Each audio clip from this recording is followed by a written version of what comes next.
साल के आखिर में बिहार में विधानसभा के चुनाव हैं और इन चुनावों से पहले राज्य में जमाई आयोग, जीजा आयोग और मेहरारू आयोग की मांग होने लगी है, क्योंकि राज्य सरकार की ओर से आयोगों में की गई हैं नियुक्तियां और इनमें जीजा और जमाई को विशेष तरजीह दी गई है। ऐसा हम नहीं कह रहे, बिहार के नेता विपक्ष कह रहे हैं। इतना ही नहीं कह रहे, अधिकारियों की पत्नियों के लिए स्पेशल अरेंजमेंट कमीशन बनाए जाने की मांग भी की है। क्यों हो रही है ये मांग? क्या है जमाई आयोग, जीजा आयोग के पीछे की कहानी? क्यों विवादों में है विभिन्न आयोगों की नियुक्तियां? और क्या है आरएसएस कोटा, जिसके बहाने तेजस्वी ने नीतीश कुमार पर हमला बोला है? बिहार की राजनीति से जुड़े इन सब सवालों का जवाब मिलेगा आपको खबर गांव समाचार के इस एपिसोड में।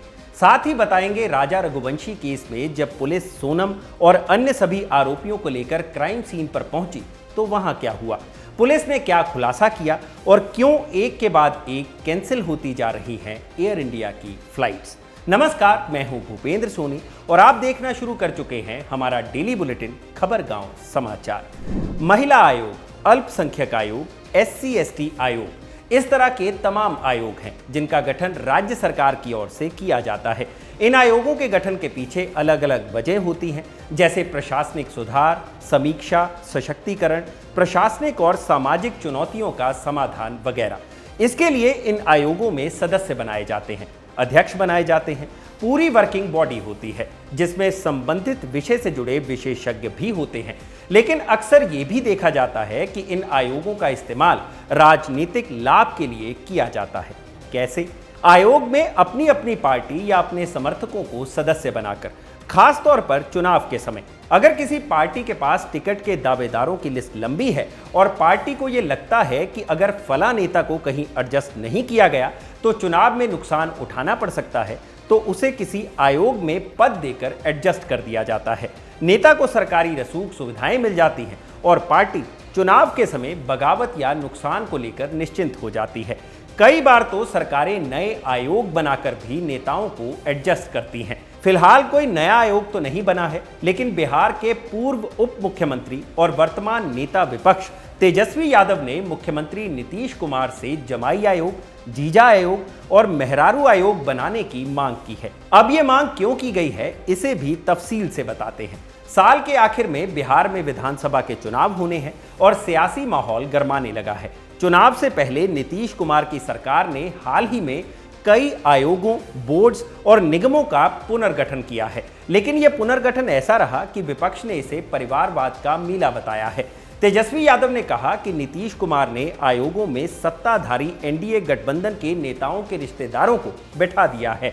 तेजस्वी यादव ऐसा क्यों कह रहे हैं, पहले ये समझ लेते हैं। भारतीय जनता पार्टी हमेशा विपक्षी दलों पर परिवारवाद को लेकर हमलावर रहती है और बिहार में सबसे पहला निशाना लालू यादव के परिवार पर होता है। पिछले महीने अपनी बिहार यात्रा के दौरान प्रधानमंत्री नरेंद्र मोदी ने भारतीय जनता पार्टी के सांसदों, विधायकों और पदाधिकारियों के साथ बैठक की थी और साफ कहा था कि विधानसभा चुनाव के दौरान बेटे बेटियों के लिए टिकट की लाइन में ना लगे।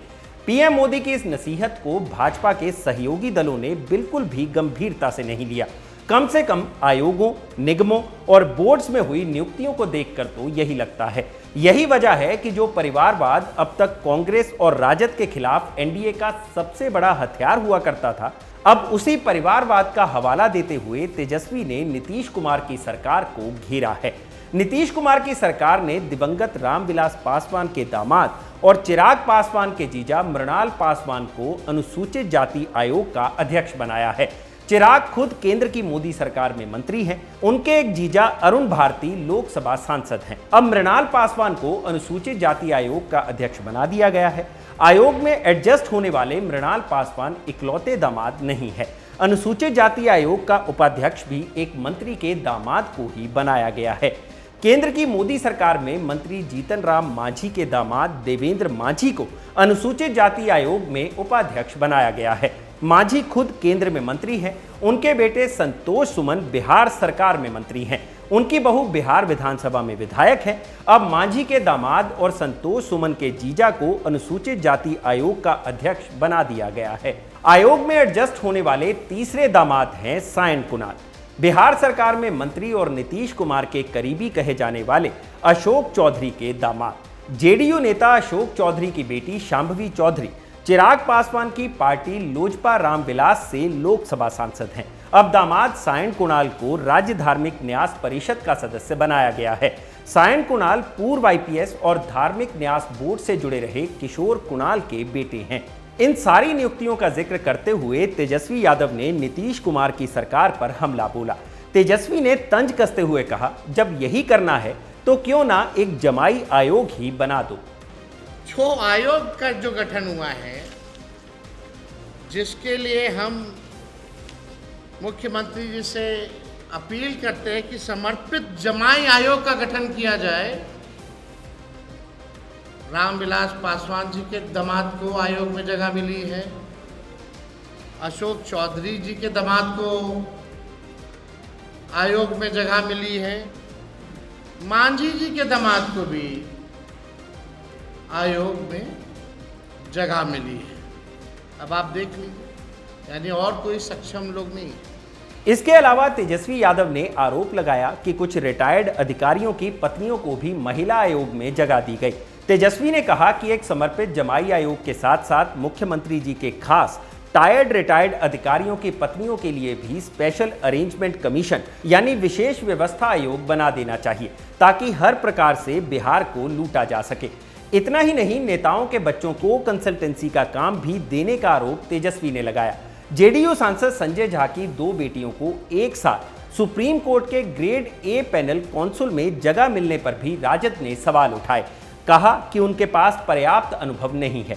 इसके बावजूद संजय झा की दोनों बेटियों को सुप्रीम कोर्ट के सरकारी पैनल में जगह दी गई। और जब बात इतने सारे रिश्तेदारों की आई तो तेजस्वी ने व्यंग में कहा, जमाई आयोग तो बन गया, अब जीजा आयोग और मेहरारू आयोग भी बना दो। परिवारवाद की बात करते हैं नरेंद्र मोदी जी, जरा आए देखें क्या हो रहा है बिहार में। हमने तो पहले भी बोला था स्पेशल अरेंजमेंट करके जो है लोगों का कमीशन बनाना चाहिए, स्पेशल अरेंजमेंट करके। अब तो हम कहते हैं कि अब जमाई आयोग तो बनाया ही है, साथ में जीजा आयोग भी बना दी। जीजा आयोग कौन? चिराग पासवान जी के जीजा बने हैं, संतोष मांझी जी के जीजा बने हैं, और एक सांसद जो है उनके पति बने हैं। जीजा आयोग का भी गठन करना चाहिए और मेहरारू आयोग का भी गठन कर देना चाहिए। कहाँ जो अधिकारी लोग अपने अपने धर्म पत्नियों को जो है एडजस्ट करने में लगे हुए हैं, जरा प्रधानमंत्री जी को ये तो दिखता नहीं है। आते हैं बिहार तो केवल हम लोगों को गाली देके चले जाते हैं, लेकिन खुद के गठबंधन में दल में क्या हो रहा है इस पे चू तक नहीं निकलती है। और आश्चर्य की बात है कि एक आरएसएस कोटा है। हम तो माननीय मुख्यमंत्री जी से जानना चाहते हैं कितने मंत्री जो लोग हैं वो आरएसएस कोटा के हैं, जरा ये बता दीजिए। तेजस्वी के आरोपों पर मंत्री अशोक चौधरी ने पलटवार किया। अशोक चौधरी ने कहा कि परिवारवाद पर तेजस्वी यादव कैसे बोल सकते हैं। उन्हें बताना चाहिए कि उनकी माताजी कैसे मुख्यमंत्री बनी, वे 2 बार उप मुख्यमंत्री और उनके भाई मंत्री कैसे बने। सायन की नियुक्ति पर सफाई देते हुए अशोक चौधरी ने कहा कि सायन कुणाल अपने पिता की वजह से और आरएसएस कोटा से बोर्ड के सदस्य बने। जिस रामविलास पासवान के दामाद के बारे में ये बोल रहे हैं, जब तेजस्वी जी हाफ पैंट पहन के क्रिकेट खेलते थे उस समय से मृणाल जी राजनीति में है।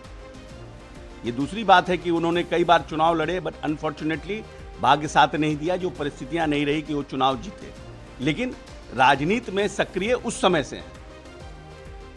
और जहां तक सवाल है सायन कुणाल का, तो सायन कुणाल अशोक चौधरी का दामाद बाद में है, पहले किशोर कुणाल का बेटा है। और किशोर कुणाल जी धार्मिक न्यास परिषद के अध्यक्ष रहे हैं, और उन्होंने क्या किया है पूरे बिहार की जनता को पता है, और खुद सदस्य रहे हैं, और महावीर मंदिर ट्रस्ट के ट्रस्टी हैं, ट्रस्टी की हैसियत से आए हैं, और आरएसएस कोटे से आए हैं। कोई अशोक चौधरी के दामाद होने के कोटे से नहीं आए हैं। और यही किशोर कुणाल ने लालू प्रसाद यादव के महावीर मंदिर के खिलाफ में उनके छाती पर मूंग दर के सुप्रीम कोर्ट से ऑर्डर लाकर महावीर मंदिर को न सिर्फ बचाया, बल्कि उनके पैसे से 9 अस्पताल का गठन किया। और आज जो महावीर कैंसर अस्पताल है, इस हिंदुस्तान में नंबर 2 अस्पताल है कैंसर का। आप उनके ऊपर उंगली उठा रहे हैं। जो LLB LLM करके आए हैं, आप उसके ऊपर उंगली उठा रहे हैं। जो ऑक्सफोर्ड से वकील का डिग्री लेकर के आई है। आपका क्या है? आप क्या हैं?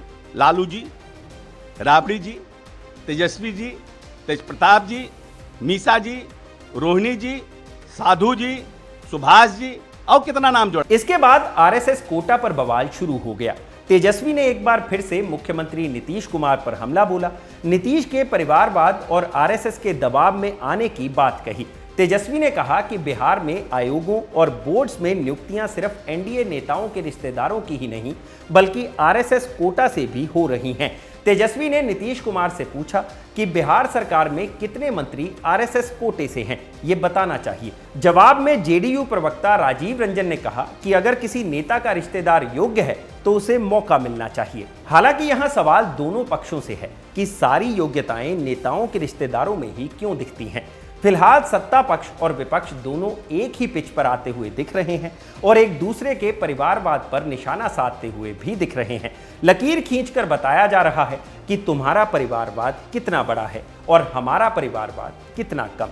तुम्हारा परिवारवाद खराब है और हमारा अच्छा है। जमाई आयोग और जीजा कोटा की बात कही जा रही है। चुनाव तक ये आरोप प्रत्यारोप का सिलसिला चलता ही रहेगा। इस पूरे मसले पर आपकी क्या राय है, हमें कमेंट बॉक्स में जरूर बताएं। अब बढ़ते हैं अगली खबर की तरफ, जो आई है मेघालय से। राजा रघुवंशी मर्डर केस की जांच कर रही मेघालय पुलिस आज सोनम रघुवंशी समेत सभी 5 आरोपियों को लेकर उस जगह पर पहुंची जहां पर राजा रघुवंशी की हत्या की गई थी। हनीमून पर मेघालय आए राजा रघुवंशी की 23 मई को हत्या कर दी गई थी। पुलिस ने इस घटना के पीछे मुख्य आरोपी राजा रघुवंशी की पत्नी सोनम को बताया था, जिसने इंदौर से 3 कॉन्ट्रैक्ट किलर्स को बुलाया था। इससे पहले एक और वीडियो वायरल हुआ जिसमें सोनम और राजा एक साथ पहाड़ी चढ़ते हुए देखे जा सकते हैं। ये वीडियो देव सिंह नाम के एक ब्लॉगर ने शूट किया था। देव सिंह ने 2 वीडियो शेयर किए, एक में राजा सोनम और दूसरे में तीनों कॉन्ट्रैक्ट किलर्स पहाड़ी पर चढ़ते देखे जा सकते हैं। फिलहाल सोनम और 3 कॉन्ट्रैक्ट किलर्स ने मौके पर मौजूदगी की बात कबूली है। आज पुलिस सभी 5 आरोपियों को लेकर क्राइम सीन पर पहुंची और सीन रिक्रिएट किया गया, यानी जिस तरीके से राजा रघुवंशी की हत्या की गई थी उसे आरोपियों के सामने दोहराया गया। पुलिस ने बताया कि इससे काफी चीजें स्पष्ट हो गई हैं।